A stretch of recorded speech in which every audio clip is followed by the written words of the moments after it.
1G. The analog pioneers. Let us travel back to the early 1980s. Imagine a world where, if you left your house, you were basically invisible. If you wanted to make a phone call, you had to find a payphone or wait until you got back to your office. This was the problem 1G set out to solve. It was the very first generation of wireless calling, a revolution that, by today's standards, was incredibly primitive. 1G relied entirely on analog transmission. This means your voice was converted into a continuous radio wave, much like an old FM radio station. Because the technology was so inefficient, the hardware had to be massive to house powerful transmitters and heavy lead-acid batteries. The most famous device, the Motorola Dyna TAC, was nicknamed the Brick. It weighed about 2 pounds, roughly the same as a liter of water.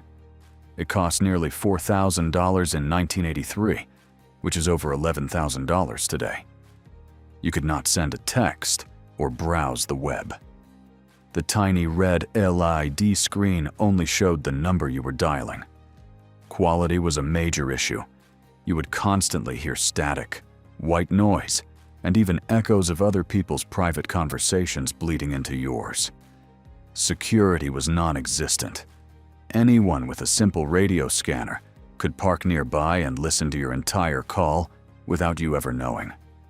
With only 20 minutes of battery life, it was a short-lived luxury. 2G, the digital transformation. By the early 1990s, the world moved into the digital age with 2G. This was the most important pivot in mobile history. We stopped sending voices as analog waves and started sending them as bits, ones and zeros.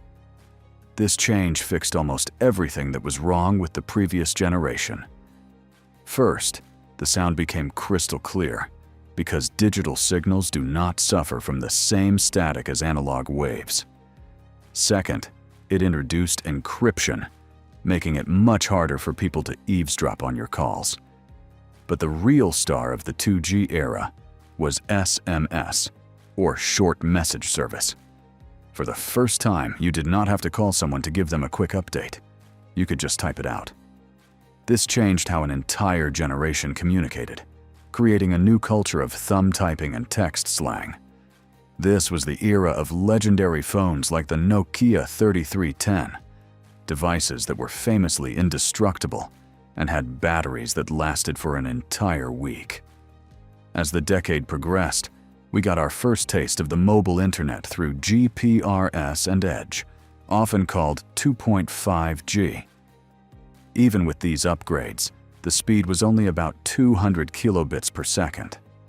To put that in perspective, loading a single modern web page today would take several minutes on a 2G connection.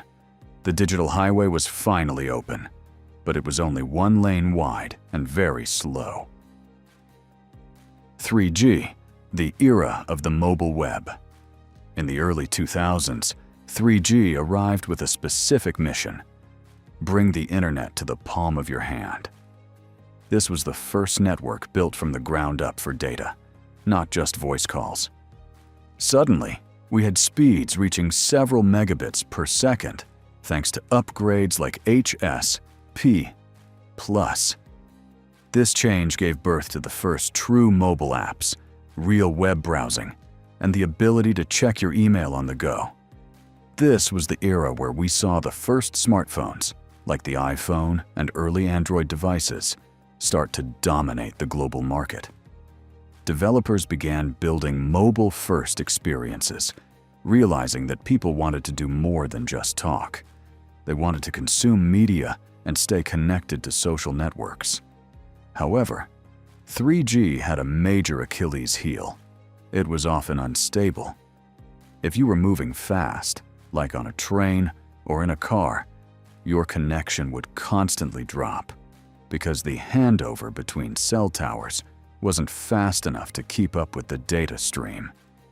If you were in a basement or a thick concrete building, you usually had no signal at all. And while you could watch YouTube, You usually had to wait for it to buffer every 30 seconds. The world was becoming more mobile, and our hunger for data was growing much faster than 3G towers could handle. It was the bridge to the modern world, but it was a shaky one. 4G LTE, the streaming revolution. Around 2010, 4G, also known as LTE, hit the market. If 3G introduced us to the mobile web, 4G mastered it. This generation created the digital economy we live in today. Without 4G, there is no Uber, there is no Instagram, there is no TikTok. 4G moved us to an entirely IP-based system. It treated your voice calls exactly like data packets, just like an email or a photo.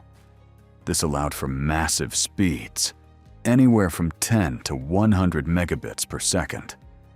This was the era of high-definition streaming and the gig economy, where entire businesses were run from a single smartphone.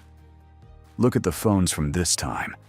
Physical keyboards completely disappeared because 4G made apps so visual and complex that we needed every millimeter of the screen for touch navigation. But even 4G has a breaking point. When you are at a crowded concert or a massive football stadium, and your phone says you have full bars, but nothing will load.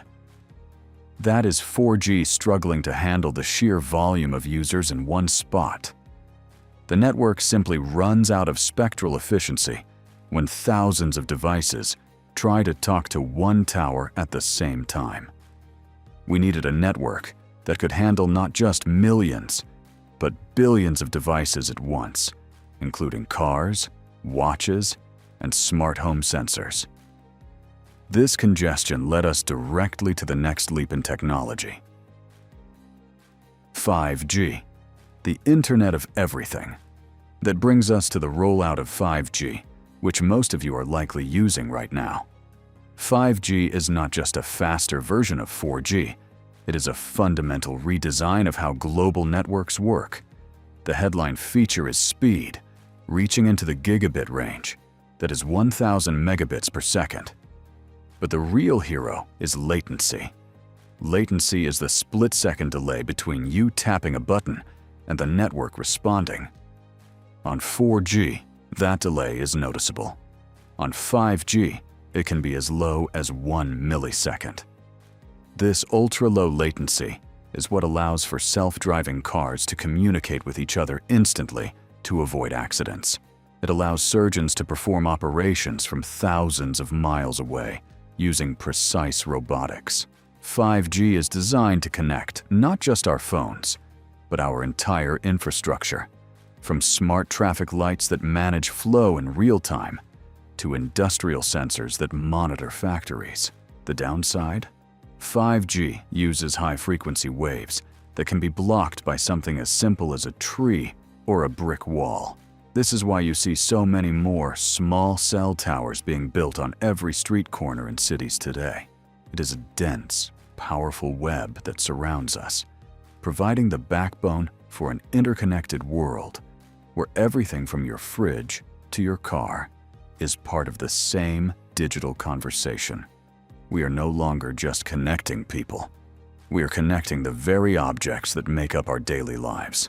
6G and the galactic future. Finally, we look toward the horizon. At 6G, expected to arrive around 2030, we are talking about speeds up to 1 terabit per second, fast enough to download hundreds of movies in a single heartbeat. 6G will likely use artificial intelligence as a core part of the network, automatically optimizing your connection based on your specific surroundings and even your movements. It could enable the Internet of Senses, where we use holograms and haptic feedback to feel things digitally as if they were right in front of us. This generation aims to merge the physical and digital worlds entirely.